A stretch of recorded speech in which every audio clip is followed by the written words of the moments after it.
esquentar, né? Vem pelejar contra nós. Mas lá no Salmo, foi no Salmo 140, interessante, porque eu tô fazendo referência, porque está ligado ao que eu vou falar, né? Guarda-me, Senhor, da mão dos ímpios, reserva-me do homem violento, os quais se empenham por me desviar os passos. Interessante demais, porque está totalmente ligado, porque a palavra que o Senhor colocou no meu coração, que essa palavra já está no meu coração já desde a semana passada, foi quando eu fui ver um trecho lá em Crônicas, na parte de Neemias, né? Neemias não, na parte de Ezequias.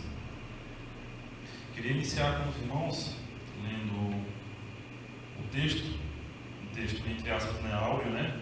Que eu queria colocar aos irmãos, que está lá em 2 Reis. Eu vou estar indo e voltando, Reis e Crônicas de vez em quando, é por conta que ele conta a história, é igual de Ezequias, só que no livro de Reis, ele fala de forma resumida algumas coisas, lá em Crônicas vai abranger um pouco mais. Aí eu fiquei pegando referências das duas passagens bíblicas, né? De 2 Reis e Crônicas, 2 Crônicas 32. Mas inicialmente a gente vai iniciar o texto lendo o capítulo 19 de 2 Reis, lá no versículo 19.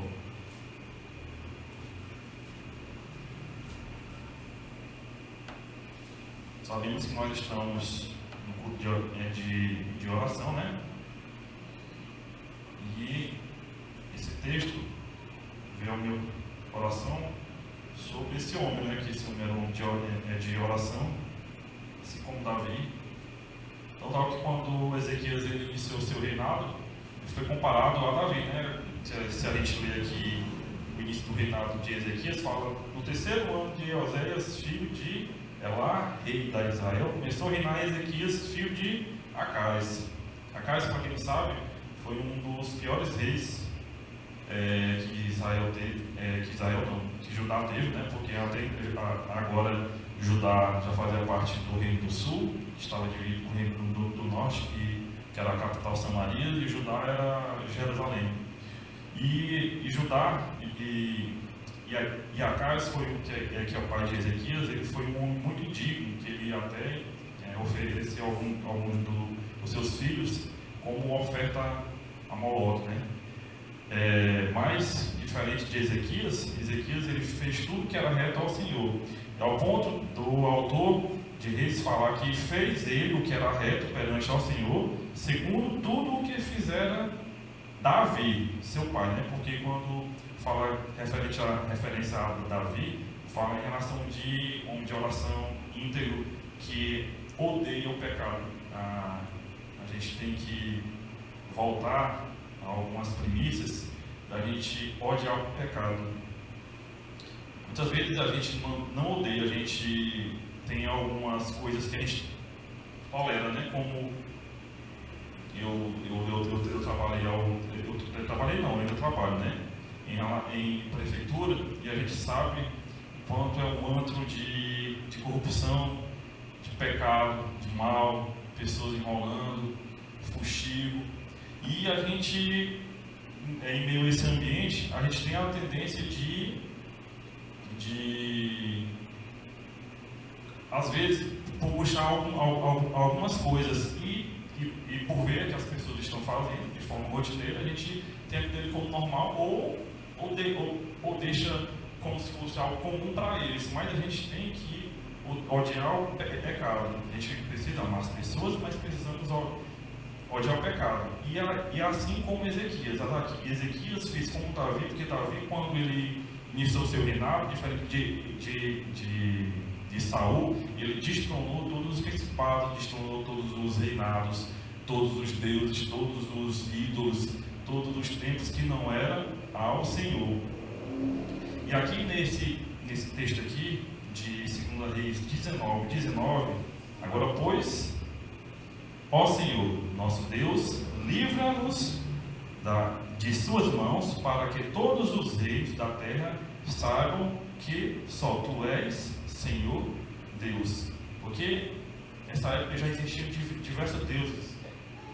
Existia já deuses para o sol, para a chuva, para tudo. Assim como a gente tem a alegoria dos reinados que foram destronados lá no Egito, né, quando o povo de Israel saiu, as pragas do Egito, ali representava os deuses. A gente sabe que aqui também os outros reinos, exceto o de Israel, eles, quer dizer, entre aspas, né, porque Israel estava em pecado porque ele deixou assimilar aquela situação de pecado para estarem fazendo culto a outros deuses, diferente de Ezequias e Davi. Ezequias, ele destronou todos os reis, porque Acais, o seu pai, ele veio, fechou o templo, tirou todas as relíquias do templo, fez o povo pecar. E quando Ezequias veio, ele destronou todos os ídolos. Aí eu acho interessante aqui que a gente fala em uma pessoa de oração, Davi, né? Também Salomão. Eu lembro da construção do templo, logo após que o templo finalizou, Salomão fez uma oração, uma oração célebre, né? Que ele falou diversas coisas quando o povo vinha ao templo, e eu destaquei alguns pontos que Salomão abordou naquela oração. Se os irmãos quiserem depois, por conta que é uma oração muito grande, mas ele está lá em 2 Crônicas 6, de 12 a 42. Aí eu peguei algumas coisas que estavam naquela oração que Salomão fez. Ele fala a respeito de diversos quando, mas as coisas que eu consegui extrair de forma resumida foi quando a gente fazia algo com o nosso próximo, e ele dá lá a solução. Quando a gente pecar contra o nosso próximo, nós voltamos à casa do Senhor, e a gente sabe que quando a gente vê no Velho Testamento, é uma alegoria, ele está fazendo referência, é uma sombra espiritual para a nossa realidade atual, que antes o templo era algo físico, o Senhor se manifestava através do templo, mas o Senhor veio e começou a habitar em nós. Nós hoje somos orados do Espírito, orados do Senhor. E fala, quando pecar contra o próximo, quando a gente tiver uma derrota em uma batalha, porque muitas vezes a gente está com o Senhor, mas acontece, a vida da gente, devido a alguma questão que acontece, a gente tem alguma derrota. E ele fala que quando o povo se voltasse, o Senhor iria dar a vitória. Às vezes vem a seca e a fome. Isso eu estou fazendo referência lá na oração de Salomão. Vem a seca e a fome. E o Senhor fala que quando o povo se voltar para o Senhor, se a seca e a fome for devido ao pecado, Salomão fala, pede ao Senhor que o Senhor escute a oração do povo, que se eles forem na Santa Casa de oração, orarem, para o Senhor sarar a terra deles. Porque naquela época, quando fala em relação a sarar a terra, é algo muito importante, porque a economia naquele tempo girava em torno da terra. Era praticamente a agricultura e pecuária. Se não existisse, porque não tinha tecnologia, não tem as coisas que nós temos aqui hoje, setor de serviços assim, elaborado. Naquele tempo, a base principal da economia era pecuária e agricultura. Se o Senhor cessasse a chuva e a terra ficasse seca, iria automaticamente dar fome. E Salomão pediu a Deus para, se caso o povo, por conta do pecado, e se o povo se arrependesse, fosse orar na sua santa casa de oração, o Senhor curar. Assim também, quando estivesse preso no cativeiro, aqui, lá na oração, fala em cativeiro, presos, levados por outros povos, mas se nós viemos trazer a nossa realidade, nós hoje estamos presos de diversas formas, presos ao pecado, presos a alguma situação, presos por medo. Nós sempre se nós não estivermos voltados à palavra e na confiança do Senhor, assim como Ezequias teve, assim como Davi também teve confiança no Senhor, nós estaremos sempre ativos. E também, em relação, um negócio que eu acho interessante, ele fala a respeito dos estrangeiros. Às vezes nós vemos as pessoas de lá de fora que nem crentes são, né? Serem abençoados. Às vezes eles vêm, pedem uma oração, pastor, ore por mim, estou passando uma situação tal, eu vou prestar um concurso, minha filha está doente, ou algo do tipo.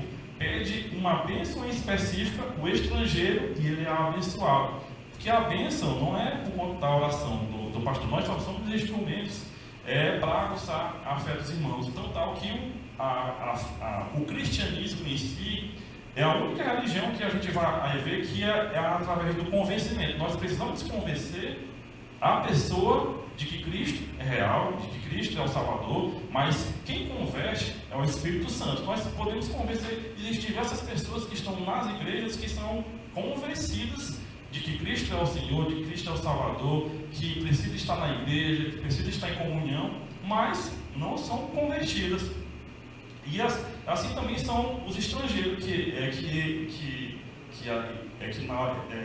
na oração de Salomão vai falar.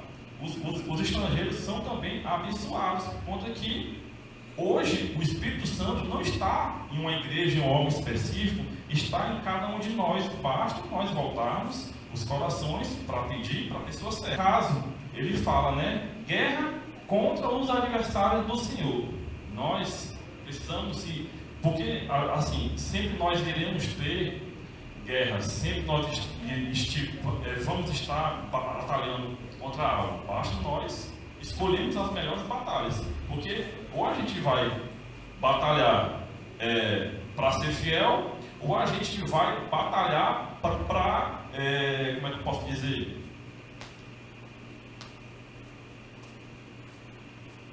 Ou a gente vai batalhar para ser fiel, ou a gente vai batalhar para não ter uma vida desgraçada. Porque quando a gente batalha para ser fiel, pelo menos a gente vai estar com o Senhor. E quando a gente batalha sem o Senhor, a nossa vida vai de mal a pior, por conta que a gente vai estar confiando em nossa força, em nosso conhecimento, e a gente precisamos escolher as melhores batalhas. E aqui Ezequias fez aqui nesse momento o rei da Assíria, o rei Senaqueribe, ele estava tentando pelejar contra Ezequias, né?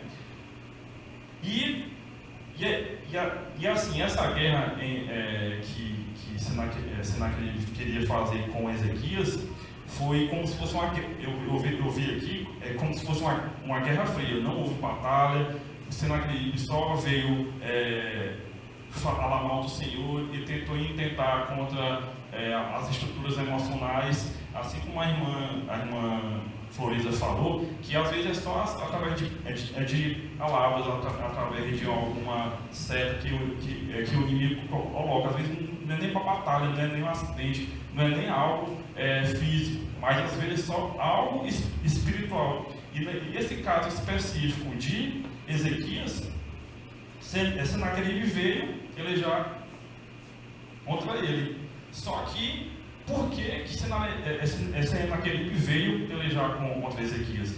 Se a gente for lá em Crônicas, lá no versículo, Crônicas 32, a partir do versículo 1, a gente vai ver, vamos abrir lá rapidinho. 2 Crônicas 32. Eu até comentei esse texto ontem com a Marta, mas eu não vou fazer referência ao tema que eu conversei com ela ontem. 2 Crônicas 32. A partir do versículo 1, só para ler só o primeiro versículo.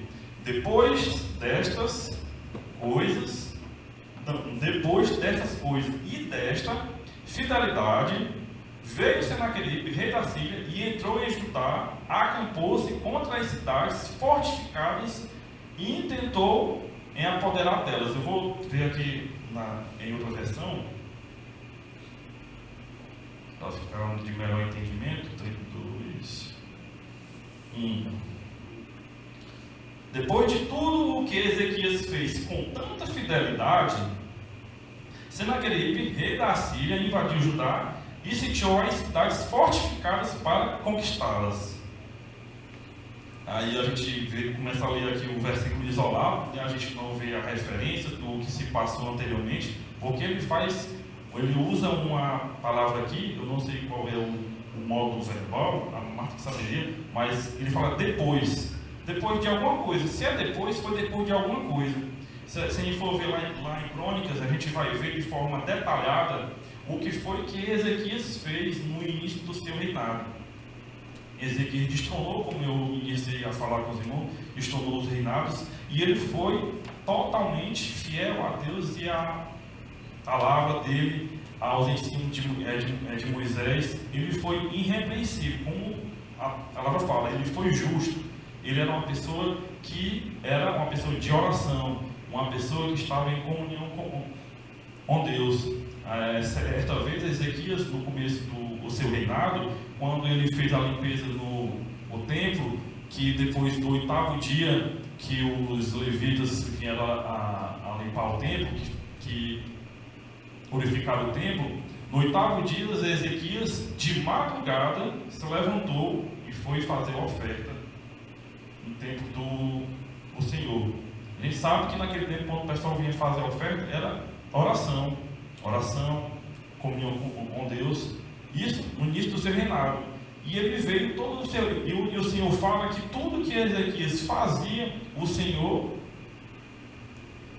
prosperava. Aí, depois de tudo isso que Ezequias fez, e isso aconteceu, foi no ano 14º do rei Ezequias, ou seja, ele já estava reinando durante os 14 anos, e veio, e ele, 14 anos de fidelidade, 14 anos de oração, 14 anos de momento de jejum, 14 anos dando aos pobres, 14 anos devolvendo o seu dízimo, porque a palavra fala que ele era fiel em tudo, que ele era um homem justo, ele não fraudava, ele abençoava as viúvas, ele não tomava o que era dos outros, ele era uma pessoa misericordiosa, ele era um homem de oração e de comunhão com Deus. Aí, depois disso tudo, que Deus trabalhou na sua fidelidade, que Deus aguçou a sua fé, que Deus abençoou Ezequias, o que foi que aconteceu? Depois disso tudo, o que Ezequias fez com tanta fidelidade, o autor fala, depois disso tudo que Ezequias fez com tanta fidelidade, Senaqueribe, rei da Síria, invadiu Judá e sitiou a cidade fortificada. Aí a gente vê assim, quando vocês, depois do cabo com tanta fidelidade, o que o Senhor manda? Uma prova. O Senhor mandou uma prova do reinado da Síria, um reinado grande, um reinado de um exército enorme. E no caso desse exército assírio, que veio pelejar contra Ezequias, foi os soldados chegavam a 185 mil. E assim, a tática que o rei Senaqueribe, o rei da Síria, fez para sitiar o Judá foi algo, como eu disse, uma guerra fria. Eu enumerei alguns pontos aqui, que foram 3, sobre como é que o rei Senaqueribe fez para diminuir, afetar o psicológico de Judá, porque até então o Senaqueribe estava em uma guerra em outro lugar. Ele mandou só os seus representantes só conversarem com Ezequias, ele mandou só cartas. Até então ele não estava se itiando nesse contexto aqui. E qual foi a primeira coisa que o rei Senaqueribe tentou fazer com o povo? Desacreditar a Deus. Em algum momento eles zombaram da confiança do povo sobre o argumento de que Deus não podia livrá-los, assim como os deuses das outras nações, porque os assírios estavam fazendo um arrastão. Ele está dizendo, assim como os reis de outras nações não conseguiram, que assim ele já havia conquistado, não conseguiram salvar os seus povos. Sim, muitas vezes o inimigo ele vem para fazer com que nós desacreditamos de Deus, que nós não tenhamos mais confiança em Deus. As coisas acontecem, a gente vê as coisas acontecendo de bom com as pessoas lá fora, e a gente tem, às vezes a gente cai nessa cilada de duvidar de Deus. Será que Deus está mesmo comigo? E isso é uma tentação contra a nossa vida, contra o nosso senso, o nosso relacionamento com Deus. E foi isso que o rei da Assíria fez com o povo. Tentou desacreditar Deus na vida das pessoas. Aí a outra coisa que ele fez, eu não vou ler toda a carta que o rei está aqui, porque senão a gente vai estender muito, mas eu estou tentando resumir ao máximo. A outra coisa que o rei Assírio fez para afetar o psicológico do povo de Judá, juntamente com seu rei Ezequias, foi minar a autoridade dada por Deus. Muitas vezes a gente sabe que o Senhor nos concedeu poder mediante seu Filho.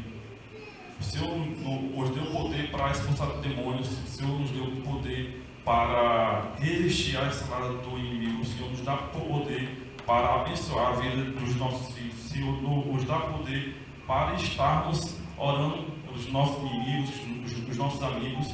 E o rei da Síria veio fazer isso. Ele tentou minar a liderança de Ezequias, acusar o rei de enganar o povo, levantando-os à morte por fome e sede, e usavam as reformas religiosas de Ezequias contra ele. Porque Ezequias, como a gente sabe, Ezequias começou a fazer a vontade do Senhor. Quando a gente começa a fazer a vontade do Senhor, meu amigo, o inimigo ele fica doido. O inimigo, porque até então, se a gente ficar parado, o Satanás é capaz de comprar a nossa paz. Se a gente não está fazendo a vontade do Senhor, pode ter certeza que você vai ter uma falsa paz. O inimigo para ele, porque o em cima do muro já pertence ao inimigo. Isso é certeza. Em cima do muro já pertence ao inimigo. E se a gente não está fazendo a vontade do Senhor, automaticamente a gente está fazendo a vontade do inimigo. Sendo assim, o rei da Síria tentou minar a autoridade dada por Deus a nós.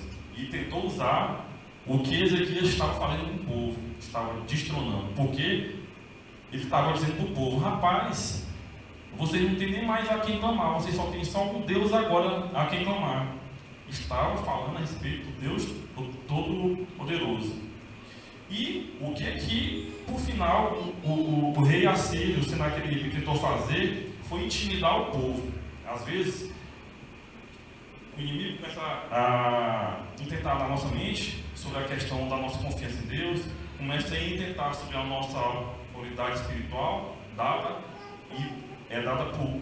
por Jesus, o revestimento, porque quando a gente sabe que quando alguém próximo da gente vem fazer algo que pode nos afetar ou nos afeta, é muito mais sério do que uma pessoa que está lá fora. E o rei Assírio tentou fazer isso com o povo. E o que foi que Ezequias fez depois de todas essas investidas, que tentou intentar contra Judá, tentou intentar contra Ezequias para minar a fé, para minar a autoridade e minar o conceito de Deus, o conceito de que Deus é o único, só existe um único Deus todo-poderoso. O que foi que Ezequias fez? Ezequias se humilha e ora a Deus.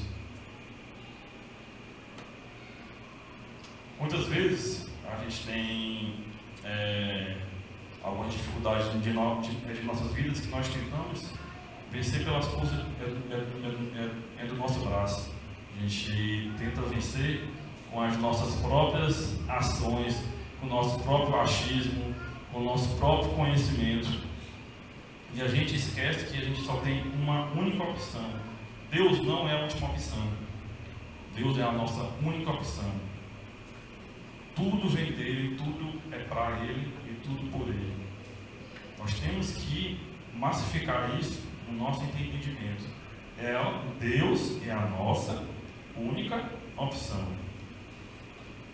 Ezequias veio a fazer o certo. Ele veio orar. E não só orar, ele se humilhou na presença do Senhor, porque a palavra do Senhor, eu não lembro se está em Reis, se está em Crônicas, ele vai falar que ele se vestiu de pano de saco, e naquele tempo se vestir de pano de saco e rasgar as vestes era um ato máximo de humilhação. E aqui no início do capítulo 19 de 2 Reis, ele vai falar, tendo o rei Ezequias ouvido isto, depois de ouvir todas as tentações do rei da Síria, o Senaqueribe, tendo o rei Ezequias, a partir do versículo 1:19, tendo o rei Ezequias ouvido isto, rasgou as suas vestes, cobriu-se de pano de saco e entrou na casa do Senhor.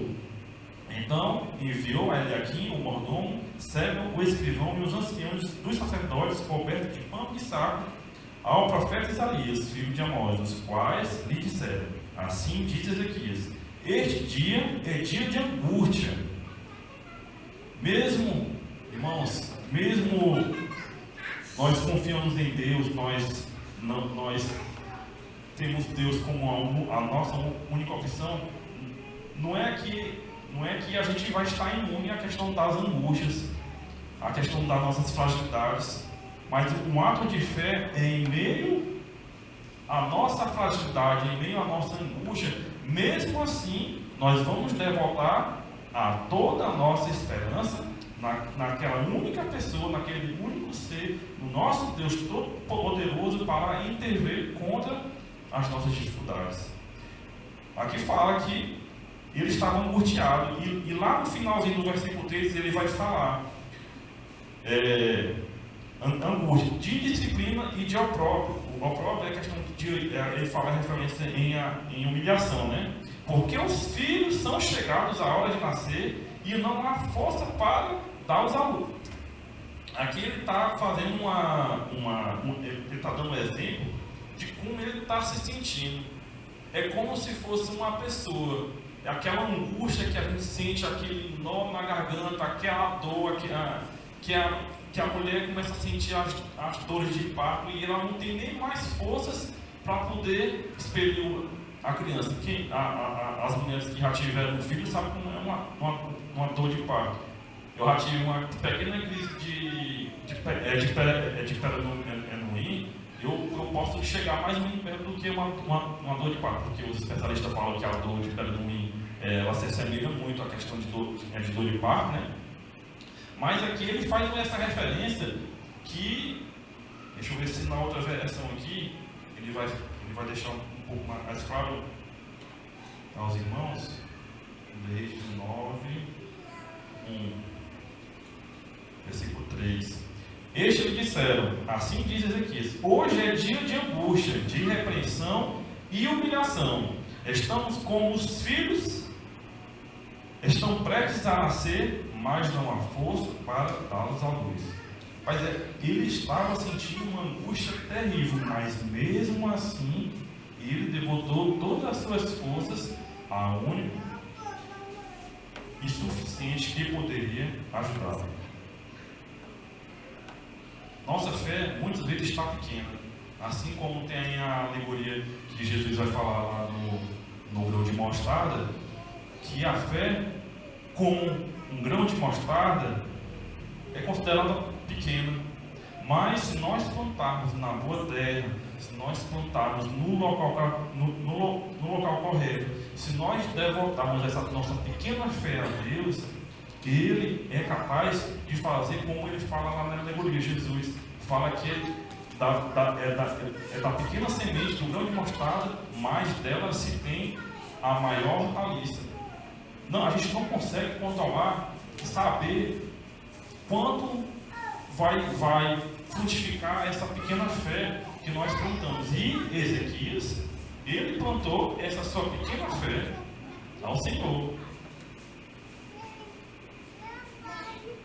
E Ezequias, ele vai consultar nada mais, nada menos do que o profeta Isaías. A gente sabe de algumas histórias do profeta Isaías, o quanto ele era um profeta que estava em contato direto com o Senhor. E lá, quando o profeta Isaías vai confortar, o profeta Isaías vai confortar o rei Ezequias, lá no versículo 32 do mesmo capítulo ainda, capítulo 19 do 2 Reis, ele vai falar: pelo que assim diz o Senhor acerca do rei da Síria: não entrará nesta cidade, nem lançará nela flecha alguma, não virá perante ela com escudo, nem há de levantar tranqueiras contra ela. Rapaz, aí Ezequias foi, se humilhou. Mas o que foi que Ezequias fez? Ele simplesmente, ele já conhecia a palavra, ele já estava em comunhão com Deus, e ele sabia da oração que eu tinha falado no início, da oração que Salomão fez no início do templo. Porque aqui era uma das referências da oração de Salomão, que era guerras contra os adversários do Senhor. E nesse momento era uma guerra contra o adversário do Senhor. E Ezequias orou pautado na palavra. Quando nós fomos ter as nossas lutas e tivemos pautado na palavra, em comunhão com Deus, é impossível o Senhor não responder. Aqui, o Senhor respondeu a Ezequias através do profeta o Isaías. O Senhor respondeu o rei Ezequias através do profeta Isaías. E a gente sabe que lá na oração de Salomão fala das guerras contra os adversários do Senhor. E Ezequias sabia dessa parte da oração. Aí lá no capítulo 7 de 2 Crônicas, o que eu queria ler aqui com os irmãos, 2 Crônicas, capítulo 7.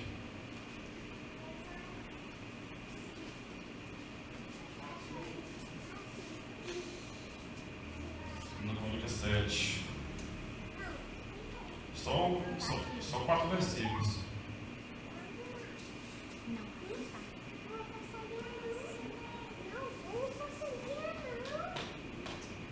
Porque eu iniciei, dando a referência da oração, de um modelo de oração de nossas lutas, de nossas batalhas que nós travamos no decorrer da vida.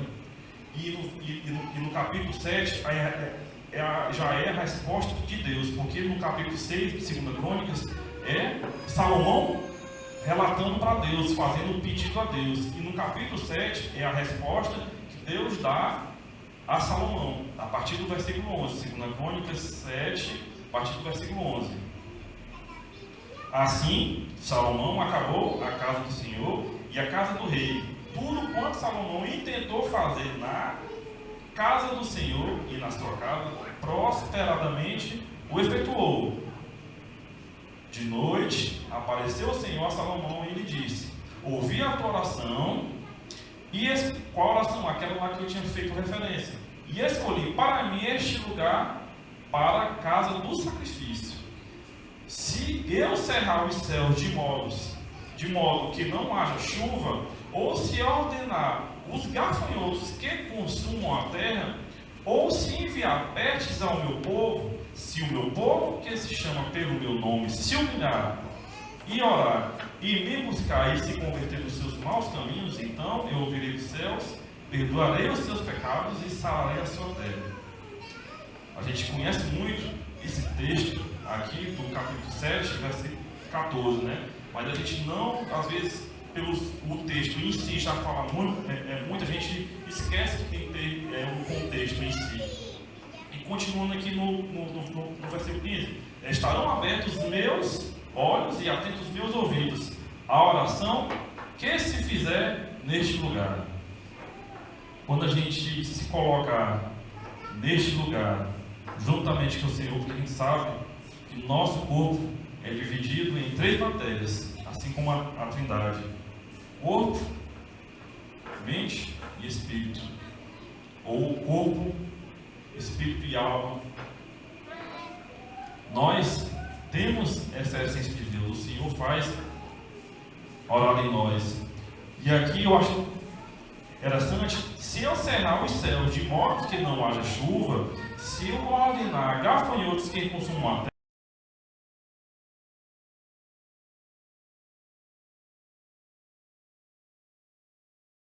Interessante aqui que o Senhor não fala que dizendo que não vai ter gafanhoto, dizendo que não vai ter peste não, dizendo que não vai ter momentos que a chuva vai cair. Porque quando ele fala em referência à chuva, a gente de novo, fala em relação à terra. E se não tem terra para arar, se não tem terra para cultivar, não vai ter alimento. Se não tem alimento, não vai ter animal. Isso aqui é algo muito forte. Mas o Senhor está dizendo aqui que vai haver momentos que não haverá chuva. Há momentos que irão vir os gafanhotos. Mas, se o povo dele se humilhar a orar, vai acontecer que nem Sedac, Mesaque e Abdenego. Eles, independente de qual situação, o Senhor não livrou eles da fornalha, livrou eles na fornalha. O Senhor fez com que a força do fogo não atentasse contra a vida deles. Nós temos que ter essa plena confiança que muitas vezes o Senhor, Ele não irá nos livrar da situação. Ele irá nos livrar na situação para provar o seu poder e para aguçar a nossa fé nele. Porque o Senhor quer cada vez mais nos elevar em espírito e em autoridade espiritual. E a única forma que tem é provarmos a nossa fé. Esse que a palavra fala que difere de fé, de glória em glória, porque é algo de forma gradual. Se o meu povo que se chama pelo meu nome se humilhar, orar, se conhecer dos seus...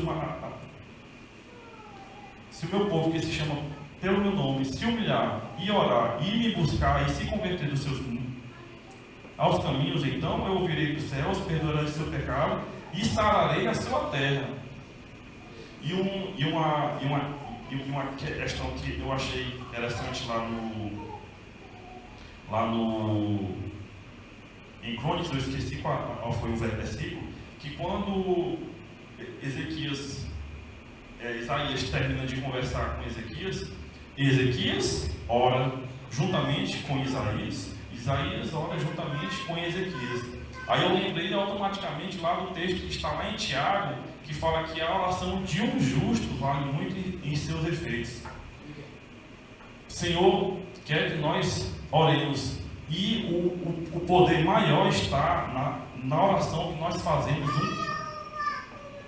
aquilo que a gente fez hoje mais cedo, Adão orando, intercedendo um para o outro, para que a gente não se vanglorie, que a gente consegue nos auto-abençoar. O Senhor quer que nós abençoamos os nossos irmãos, nós oremos pelos nossos amigos. Falando em amigo, eu lembrei da história de Jó, que Jó só começou a voltar, o Senhor só começou a devolver o que ele havia perdido em dobro a partir do momento que ele começou a orar pelos seus amigos. Porque até então os seus amigos falavam que ele estava em pecado, que ele estava roubando de viúva, estava pegando o que não era dele, e Jó ficou de certa forma ressentido. Mas a partir do momento, mesmo em meio a esse ressentimento, Jó orou pelos seus amigos e o Senhor começou a mudar a sorte de Jó.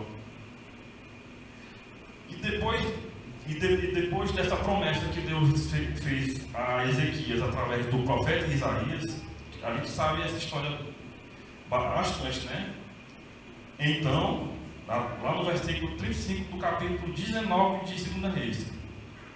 Então, naquela mesma noite, saiu o anjo do Senhor e feriu no arraial dos assírios 185.000. E quando se levantaram os remanescentes pela manhã, eis que todos estes eram cadáveres. Retirou-se, pois, Senaqueribe, rei da Síria, e se foi. Voltou e ficou em Nínive. Sucedeu que, estando ele a adorar na casa de Isroque, seu Deus,